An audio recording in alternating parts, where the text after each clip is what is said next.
Yo, what's good everybody? Q from Almost in Full Color, and today we're doing our Forspoken review.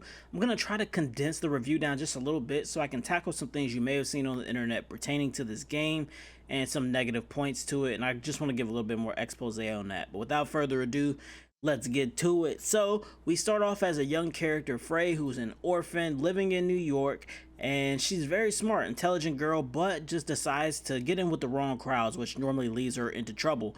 She gets isekai'd into another world, and that's pretty much where this game kind of starts and takes off. So, to start off with, when we talk about the thing that everyone's hitting on, the dialogue, the writing, is it bad? I wouldn't say it's bad, but it definitely could have used some work here and there. The dialogue really gets bad by way of her interactions with Cuff. He prefers to be called Van Brace, but she refers to him as Cuff throughout the game, and they just have this kind of icy dynamic. And when you have your two kind of main characters, if you will, always kind of having like a back and forth bickering, it just is a little cringy, especially the back and forth bickering that they do have. However, Frey's interactions with many other characters is pretty good, I would say. Her interactions with the character Johidi is definitely one of like the glowing points of this game.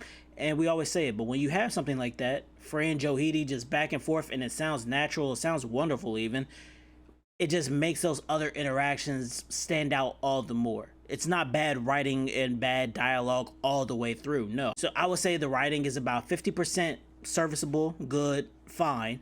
I would say about 15-20% of that is actually really good, and then the other 25% is where you get your kind of really bad part. With that being said, that's how I feel about the writing and the dialogue. Well, the dialogue specifically is how I feel about that. Again, the writing has some very, very weak points and some kind of plot holy points, or I wouldn't call them plot holes as much as I would call them nonsensical. There are certain nonsensical points, like it doesn't make sense for a person to act this way. For instance, it happens early in the game, but she's picked up by a dragon. She hasn't fully mastered her spells at this point, and she decides it's a good idea, while this dragon has her at, 10,000, 20,000 feet in the air, to pry herself out of this dragon's claws and, just see what happens. It's like, I don't know what person does that. What person just says, you know what, this dragon has me, screw it, I'm just gonna, knock myself off him and just call it a day. Wouldn't you just wait for the dragon to land and fight him when you get there? I don't know. Moving on from there, the combat system is a little bit overwhelming. I think when people first get a hold of it, there are tons of spells, quite a few of them. But I think once you get a hold of those weapon wheels, once you kind of really get used to it, L1 and L2, L1 controls which spell you want to pick, L2 will activate that spell. You can switch immediately, so you could put down one support spell and then you could literally switch right to your next one, put down your next one. Your attack spells, for most of the trees you have 3 of them. So for your earth tree you have 3 different. You have your blast, your scatter, and your shield, so you can switch between which one of those archetypes you want to use. Your base fire pretty much is the same for all of them, but when you charge up the shot, that's what will change. Again, you just have a ton of spells to use and play around. You can mix and match, you can do a lot, and it's just going to take some getting used to, but when you do, the combat is actually pretty fun. One thing I will say right here right now, there is a setting I would have you change immediately, and it is the haptic triggers. They did not do a good job with this haptic trigger. When you leave it on default, it feels like you're fighting. It feels like you're fighting your controller to pull these spells off. It's not a good time. They just dialed it up way too much. On some games I like it. This is definitely one of those ones I do not like the haptic triggers at all. Turn that off immediate. With that being said, there is a crafting system, and it's basic. It's not that much to it, and which I like it, right? You have this game that has a lot to it already, and to add on a very, very robust crafting system would probably be detrimental at this time. So it's a pretty streamlined, pretty easy to get to, okay? You have a buff, you can apply that buff to one of your armor pieces, and you just need like 2 or 3 materials to craft it, and they're not that hard to find. Super easy. Speaking of materials that you're finding, one thing I definitely will have you turn on in the settings as well is auto pickup, meaning once you run over it, you pick it up. All right, it is beautiful. Okay, now would it have hurt my soul if I had to press triangle to pick up every single thing? No, not really, because there's also a spell that will let you just harvest items in your area, and the radius is quite wide. That auto pickup is just such a boon and allows you to enjoy the game wholeheartedly with this most glowing point, I feel like. Before I get into this glowing point, this map is huge. It is absolutely huge, and there are tons of different points of interest to go and check out, to go and look at, people to beat up, items to go and scout for, puzzles to do. There's a lot in this world as well. It's so great. I know some people said that the land is bleak and all that, and I'll talk about that momentarily, but overall, the whole map has stuff to do all over the place, different types of topography, nice to traverse. And your way of traversal is through parkour. You can put magic into your feet and run all over the place. It's fantastic. The only thing I would say is because of how big this map was, I feel like if she was about 20% faster, it would have been amazing just to kind of, you already are pretty fast, so it's not that bad. But 20% faster, I feel like would have been a good sweet spot for it. There's a skill called Shimmy, but it does require you to hit X at the perfect point to get another speed boost out. For those who play Spider-Man, it was like the point jump, I believe it was called. If you hit X at the perfect point when Spider-Man touches the ground, you'll blast off. Same concept here with that. It's absolutely amazing. I love the waypoint system, kind of. You can tap and you can target up to, I don't even know how many it goes to. I think the most I've done is 5.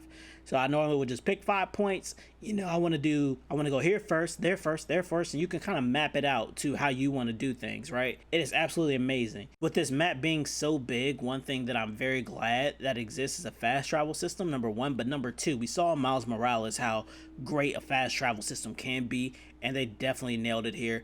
Blink of an eye, you fast traveled across the map. Blink of an eye, it's so fast, it's so great. You don't feel like you lose any time. You don't have to wait through load screens. It's just like, all right, boom, I fast traveled, I'm there. So around chapter 3, the map really opens up for you to just go and explore. And you really can utilize this parkour system.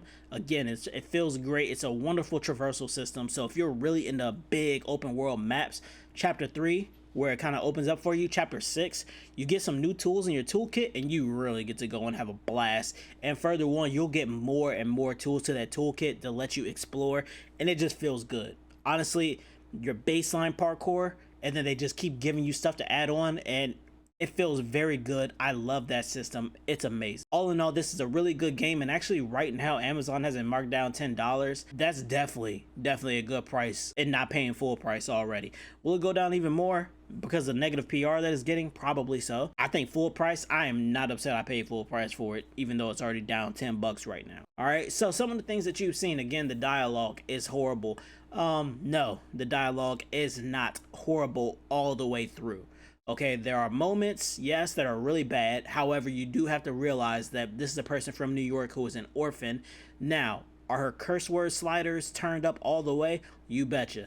That's one of the things I do wish that they kind of tuned down a little bit, that, hey, like, she doesn't have to cuss so much. But yet she does, and that is the character that they went with, so be it. You know, you got a person coming from New York in 2023, and then they go all the way back to medieval times, essentially, is where this isekai world kind of is, and the language difficulties are not gonna be, you know, unnoticed at this point. So you do got to kind of take into effect that, hey, slang from right here right now is not going to translate to back then, and it's going to create some weird tension times. All right, the number 2 thing I saw was that the world is bland. No, that's just absolutely ridiculous. Every area has its thing, right?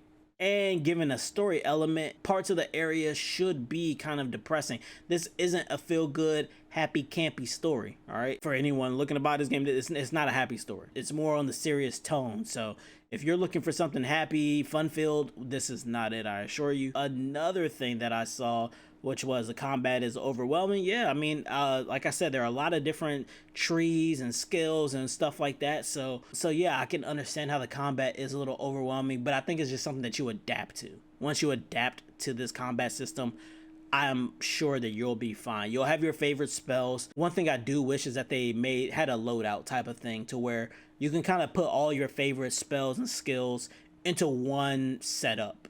And one wheel, essentially. You kind of just pick, this is the wheel that I like the most, here's my wheel that I want to use. That is one thing I really wish existed here. Now, the last thing I think I saw that we seem to be having this thing with a lot of games coming out recently were the frames.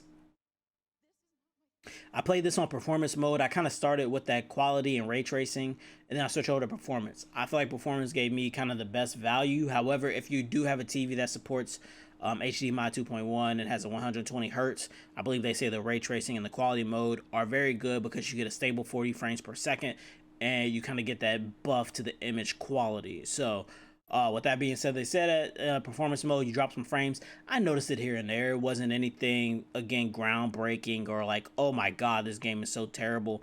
It happened here and there and under certain circumstances, but outside of that, I feel like the game ran pretty good. I wasn't, nothing again was game breaking to me to where I was like, oh my god, this is horrible experience. No, it just was what it was. So I don't know why this game is getting so much hate.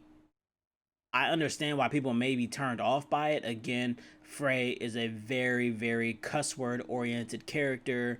Some of her dialogue with Cuff is not the best. There's another setting that you actually can tweak, which is her dialogue with Cuff in the passive time, meaning kind of like when you're just traversing the land. And you can actually turn that completely off, so she does not ever talk to Cuff really during that time frame, or you could turn it to low. I started with default and I ended up turning it down to low because a lot of times they'll speak and say the same things over and over and over again. Here's another area where I felt like there was a miss because they could have used Cuff like God of War uses Mimir, just to give some background information on the world itself, talk about the history and things of that nature, tell stories. I understand that's probably a lot of work to input into here, but all in all, I think that could have been a very, very good thing to do, just to have the player a little more immersed in the lands and things of that nature, and also could have added to the gravity of the situations that were going on. There are a lot of lore tabs defined within the game that tell you about the lore, and they do have brief dialogue about that when you find them. But overall, I think it just would have been a little bit cooler of Cuff telling the stories to Frey, and maybe it could have helped out with their character development a little bit and kind of bonding with one another. So again, I will tell you that if you like an open world game that's really, really big map, really, really great fun traversal system, think of Spider-Man. I kind of feel like Spider-Man with this game. So I think if you like games like Spider-Man, where it's a lot of points of interest, there's a ton to do on this map, a lot of areas you can run to, I would definitely say that this is a game for you if you enjoy that type of game. So anyone who enjoys Spider-Man, I say you would enjoy this. I guess if you did not enjoy Spider-Man for your reasons, then you wouldn't enjoy this game. But just be on the lookout for just dialogue that might not do so well with your ears, but overall, it's not terrible. It's not gonna hurt your soul to hear some of this cringy stuff. I just laughed off a lot of it, to be honest with you, and that is what served as comedic relief for me in those realms, as this is a serious toned game. But with that being said, I hope this cleared up kind of any questions maybe anyone had about this game, or issues they might have had with it if they got it. So if you have any questions or anything like that you want to ask, feel free to post in the comments. I try to keep these things as spoiler free as possible, so I'll try to do so in the comments as well. And if I feel like it's too much of a spoiler, I'll let you know, like, hey, if I tell you this, it's going to super spoil it, so I'd rather not. But I'll do my best to just answer anyone's questions who might be on the fence of buying this game. Well, with that being said, thank you for tuning in. Another Magic game will be upon us soon, and that's Hogwarts Legacy, so hit that notification button, that subscription button, to stay tuned so you can check out the review for that. And who knows, maybe I'll jump Terry into that one. We'll do a joint review on it. Thank you guys for tuning in. As usual, peace, be easy, be blessed.